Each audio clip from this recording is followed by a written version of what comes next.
Welcome to Read Aloud Kids TV, where books come to life and imaginations shine.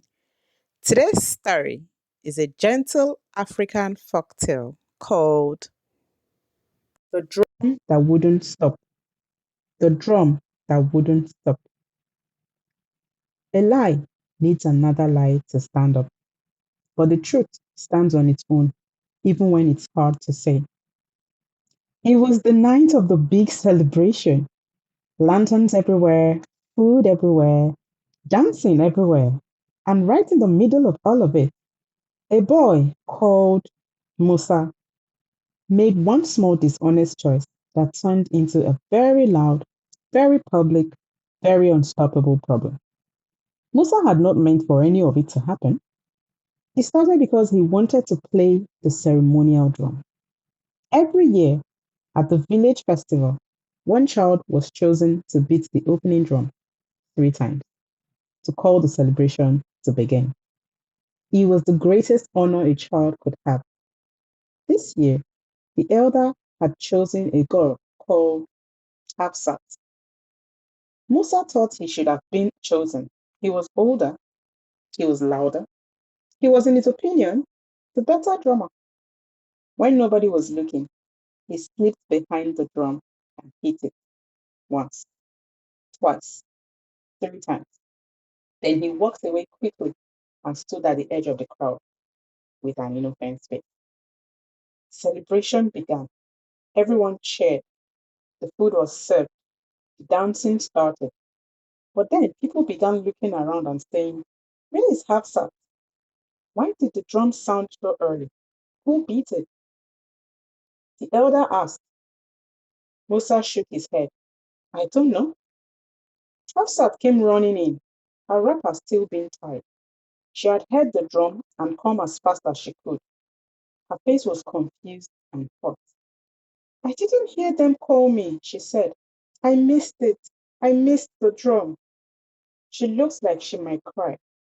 She did not cry because she was the kind of person who saved crying for later in private, but she came close. Musa looked at her face. Something shifted in his chest. He told himself it was not his problem. He told himself nobody had seen him. He told himself Hafsat would be fine. He told himself these things 3 more times during dinner. Then again, while the dancing went on. Then again, when he tried to sleep that night. The lies sat in his stomach like stones. In the morning, before anyone was fully awake, Musa walked to the elder's house and knocked. It took only 2 minutes to tell the truth. It felt like much longer. The elder was quiet for a time. Then he said, "That was not a small thing, Musa. Hafsat trained for 3 months." "I know," said Musa. "You will go to her house. You will tell her yourself. And at next year's festival, you will carry the drum to the square for her, so that everyone sees your honor, what you took." Musa nodded. It was a fair consequence. He had known it would cost something. He had just not known the cost of staying silent would be higher.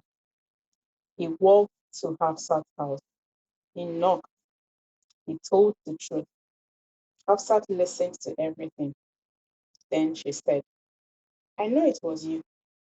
I saw your footprints by the drum." Musa stared at her. "I was waiting," she said quietly, "to see if he would come." He had. That mattered to both of them. The lie was small, but it sat in Musa's stomach all night. That is how you know, friends, when something feels like a stone in your belly. Your heart is trying to tell you something. The truth might be hard to say, but it always weighs less than a lie. And that's, my friend, is the end of today's story. See you next time on Read Aloud Kids TV. And don't forget to subscribe for more amazing African content.